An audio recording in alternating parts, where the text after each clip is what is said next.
নমস্কার। বিবিসিপি ব্রজবাবুর ছোটদের পাঠশালায় আরও একবার সবাইকে স্বাগত জানাই। এই মুহূর্তে আমি শুরু করছি চতুর্থ শ্রেণী ভাষা পাঠ। এখানের এই 13 পৃষ্ঠা, 12 পৃষ্ঠা এবং 13 পৃষ্ঠা এইটা নিয়ে আমি আলোচনা করব। আশা করি এই আলোচনার শেষ পর্যন্ত দেখার চেষ্টা করবেন।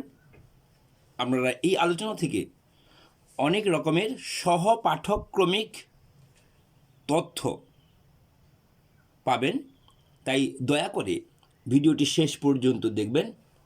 ভিডিওটি একটু বড় হয়ে যেতে পারে, কারণ সহপাঠক্রমিক অনেকগুলো বিষয় নিয়ে এখানে আপনাদের কাছে উপস্থাপন করতে চলছি।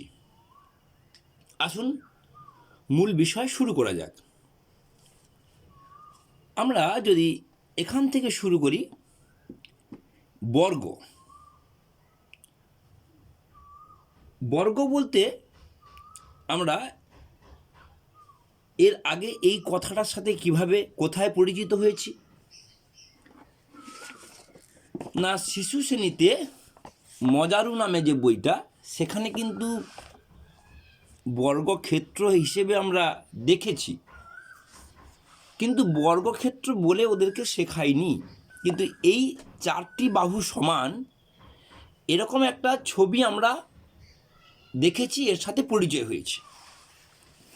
1-এর পর ক্লাস, শিশু শ্রেণীর পর 1, ক্লাস 1-এ দেখুন এই শরীর শিক্ষা কলা শিক্ষার বইয়ে প্রথম শ্রেণী, এখানেও আমরা এই বর্গক্ষেত্রের চারদিক দিয়ে হাঁটা, এই জ্যামিতি কথাটা সম্বন্ধে একটুখানি পরিচিত হয়েছে। এখন কথা হলো যে বাংলা গ্রামার করাতে গিয়ে জ্যামিতির কথা কেন বলছি না, সেটা বোঝানোর জন্য আবার একটি সহপাঠক্রমিক অংশ হিসেবে এই সবার পরিচিত প্রথম ভাগ, যেটাকে করখড় বই আমরা অনেকে বলি, সেটা আপনাদের কাছে দেখাচ্ছি।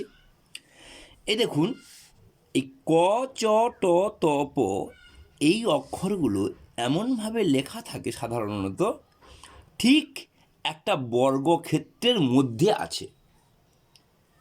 আমরা সেই রঙিন বইগুলোতে দেখিয়েছিলাম, সেখানে কিন্তু ওই ক্রম অনুযায়ী লেখা থাকে না, তারা তাদের মতো করে লেখে, কিন্তু মূল ক্রমটা এইটাকে দেখুন, এখানে ক, খ, গ, ঘ, ঙ, চ এরকম করে লেখা আছে না, মূল ক্রমটা এইভাবে হলে আমাদের বুঝতে বোঝাতে সুবিধা হবে। তাই এই বর্গক্ষেত্রের মধ্যে আছে বলে এটাকে বর্গ বর্ণ বলা হয়, এবং প্রথমটার নাম অনুযায়ী হয়েছে ক বর্গ, চ বর্গ, ট বর্গ, ত বর্গ, প বর্গ। আমরা কচটত প, কচটত প, কচটত প, ক চ ট ত প এই কথাটা বারবার আলোচনা করি। এখন আমরা এই বর্গটা জানার পরে এরপর উচ্চারণের স্থান, কোন বর্ণ কোথায় উচ্চারিত হয়, সেটা বোঝার জন্য আবার সেই সহপাঠক্রমিক হিসেবে আমি বইয়ের প্রথমের দিকের একটা ছবিতে চলে যাচ্ছি। দেখুন, ওষ্ঠ, তারপরে তালু, তারপরে মূর্ধা, তারপরে দন্ত, তারপরে জিহা, এইভাবে যে এই অবস্থানগুলো আছে, এই অবস্থান অনুযায়ী প্রথমের লাইনটি হচ্ছে কণ্ঠবর্ণ, ক, খ, গ, ঘ, ঙ। দেখুন শব্দটা ঠিক যেন মনে হচ্ছে কণ্ঠ থেকে আসছে। কণ্ঠর পরেই ঠিক হয়ে যাচ্ছে তালু, কণ্ঠর ঠিক ওপরের অংশ, এই ঢালু অংশ, সেখানে চ, ছ, বর্গীয় জ, ঝ, ঞ। তারপরে মূর্ধা, ঢালুর শেষ এবং দাঁতের গোড়া পর্যন্ত ওই মাঝের অংশটিকে বলা হচ্ছে মূর্ধা। মূর্ধাটা মনে রাখার জন্য আরেকটা মনে রাখার বিষয়, মূর্ধা ন আছে ওই লাইনে, তাই মূর্ধা, এভাবেও মনে রাখতে পারেন। তারপরে এসে গেল দন্ত। দন্ত থেকে ত থ দ ধ দন্তন্য। দন্তন্য আছে বলে তাই এটা দন্তন্য দন্তবর্ণ। তারপরে ওষ্ঠ, খুব মজার বিষয়, একটু নিজে নিজে উপলব্ধি করে উচ্চারণ করলে বুঝতে পারেন। প, ঠিক ঠোঁট দুটো স্পর্শ করতেই হবে, স্পর্শ না করলে প উচ্চারণ করা যাবেই না। প, ফ, ব, ভ, ম, খুব সুন্দরভাবে আপনারা এটা সহজেই বুঝতে পারবেন। তাহলে কণ্ঠ, তালু, মূর্ধা, দন্ত, ওষ্ঠ, এটা আমরা বুঝে নিলাম উচ্চারণের স্থানটা।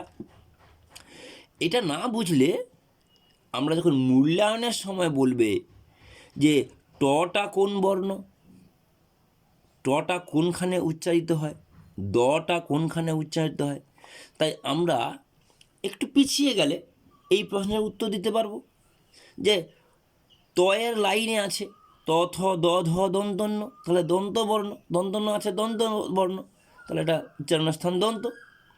মনে করুন প্রশ্ন জিজ্ঞেস করতে পারে বর্গীয় জ, তাহলে চ ছ বর্গীয় জ, তাহলে কণ্ঠর পরে তালু আছে, তাহলে এটা তালব্য বর্ণ বা তালুতে উচ্চারিত হয়।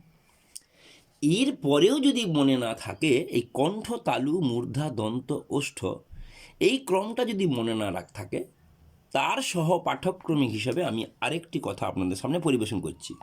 দেখুন এখানে লেখা আছে কতামু দত্ত।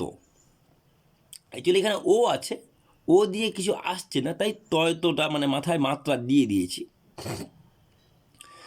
কতামু দত্ত, মানে আমরা অনেক দত্ত দিয়ে নাম শুনেছি, কিন্তু এই কতামু দত্ত বলে কোনো নাম হয় না, শুধুমাত্র মনে রাখার সুবিধার জন্য আমরা কতামু দত্ত এই কথাটা মনে রাখতে পারি, কোনটার পর কোন স্থান সেইটা মনে রাখার জন্য। এরপর আমরা চলে যাচ্ছি ওপর থেকেই শুরু করি, অঘোষ এবং ঘোষ বর্ণ। পরীক্ষায় যে কোনোভাবে প্রশ্ন আসতে পারে যে অঘোষ বর্ণ কোনগুলি, অথবা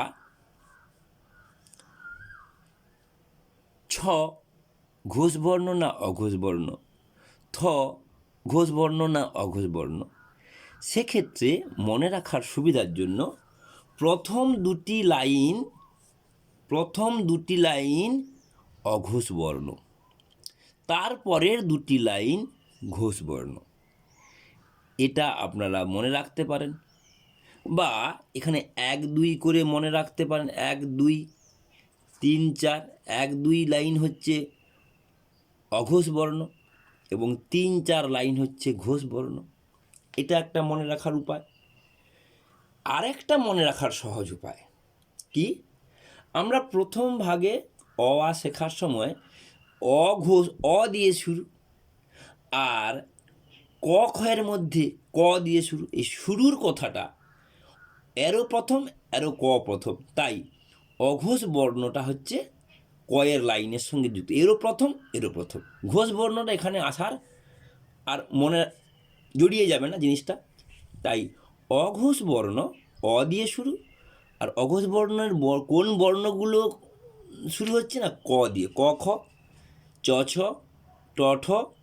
আর প্রকৃতপক্ষে এই পুরো ছবিটাকে যদি আমরা আমাদের মনের ক্যামেরায়, চোখের ক্যামেরায় ধরে রাখতে পারি, তাহলে একটুখানি গাঁট গুনলে, একটু পিছিয়ে এলে, একটু এগিয়ে গেলে ব্যাপারটা আপনাদের কাছে ক্লিয়ার হয়ে যাবে।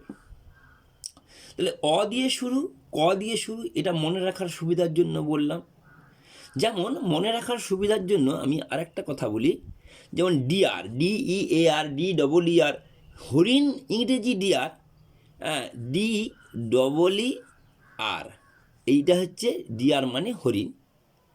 এই দুটো চোখ, হরিণের চোখ আছে, দুটো ই মানে আই, দুটো আছে বলে এটা হরিণ। এটা সহপাঠ মনে রাখার সুবিধার কৌশল, সব ক্ষেত্রে এরকম পাওয়া যায় না। যাই হোক, আমি মনে রাখার কৌশলের ক্ষেত্রে এটা হঠাৎ করে মনে হলো, তাই আপনাদের কাছে পরিবেশন করলাম। তো সেরকম মনে রাখার কৌশল সবসময় একই নিয়মে হয় না, এখানে অ দিয়ে শুরু এবং ক দিয়ে শুরু, প্রথম দুটো লাইন অঘোষ বর্ণ। এবারে অঘোষ বর্ণ কি না, গম্ভীরতা কম এবং গম্ভীরতা বেশি। এক্ষেত্রে এই অক্ষরগুলোর গম্ভীরতা যখন উচ্চারণ করব তখন গম্ভীরতা বেশি মনে হয়, এবং এইগুলো অঘোষ বর্ণ কম গম্ভীর এবং এটা হচ্ছে বেশি গম্ভীর, মানে গাম্ভীর্যপূর্ণ। ঘ ঘ ঙ, গ ঘ, বর্গীয় জ ঝ, ক খ, চ ছ, এটা হচ্ছে কম গম্ভীর। গ ঘ, বর্গীয় জ ঝ, ড ঢ, একটু বেশি গাম্ভীর্যপূর্ণ বা গম্ভীরভাবে অক্ষরটা উচ্চারিত হয়। এরপর আমি বলতে চাইছি আরেকটা কথা, এটা উচ্চারণের সময় কম ধাক্কা লাগে, মুখে শ্বাসবায়ুর ধাক্কাটা কম মনে হয়, তাই এটাকে আমরা অঘোষ বর্ণ বা কম গম্ভীর বলতে পারি। কম গম্ভীর বা কম ধাক্কা, কম ধাক্কা। আর ঘোষ বর্ণটা বেশি গম্ভীর, বেশি ধাক্কা, এটা আমরা মনে রেখে দেবো। এরপর আর একটি বক্তব্য রেখে আপনাদের কাছে শেষ করব, যেহেতু এখানে অনেকগুলো তথ্য একটা ছকের মধ্যে দেওয়া আছে, তাই ভিডিওটি একটু বড় হয়ে যাচ্ছে, আপনারা দয়া করে শেষ পর্যন্ত দেখবেন। অল্প প্রাণ মহাপ্রাণ, এই অল্প প্রাণ মহাপ্রাণটা বোঝার আরেকটা খুব সহজ উপায় হলো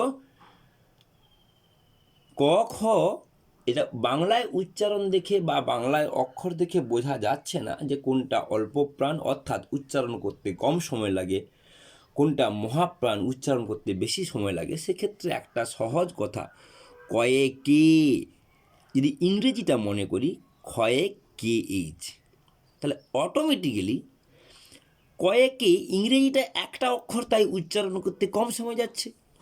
এটার উচ্চারণ করতে বেশি সময়, মহাপ্রাণ মানে বেশি সময় প্রাণটা দিতে হচ্ছে, মানে উচ্চারণ করতে সময়টা লাগছে। কে এইচ দুটো অক্ষর, তাই এটা মহাপ্রাণ। একই রকমভাবে গয়ে জি, দেখুন অল্প প্রাণে জি একটা অক্ষর আসছে, ঘয়ে জি এইচ অল্প, মহাপ্রাণে দুটো অক্ষর। একইভাবে চয়েসি, টয়েটি, তয়েটি, এই অল্প প্রাণে ইংরেজিতে একটা করে অক্ষর, মহাপ্রাণে ইংরেজিতে দুটো করে অক্ষর। অল্প প্রাণে ইংরেজিতে একটা করে অক্ষর, মহাপ্রাণে ইংরেজিতে দুটো করে অক্ষর। এইভাবে যদি আমরা মনে রাখি তাহলে আপনাদের খুব সহজে এই বিষয়গুলো মনে থাকবে। তাহলে আরেকবার আমি রিপিট করে নিচ্ছি মূল আলোচনাগুলো কি কি হলো। এই বর্গর ব্যাপারটা মনে রাখার জন্য বর্গক্ষেত্র ছবি এঁকে বুঝালাম, এবং এই স্থানগুলো মনে রাখার জন্য কতামু দত্ত এটা বুঝালাম, কণ্ঠ তালু মূর্ধা দন্ত ওষ্ঠ। এবং অঘোষ বর্ণ বলতে কম গম্ভীর এবং কম ধাক্কা, ঘোষ বর্ণ বলতে বেশি গম্ভীর বেশি ধাক্কা, এবং অল্প প্রাণ মহাপ্রাণ বলতে ইংরেজিতে একটা অক্ষর দুটা অক্ষর।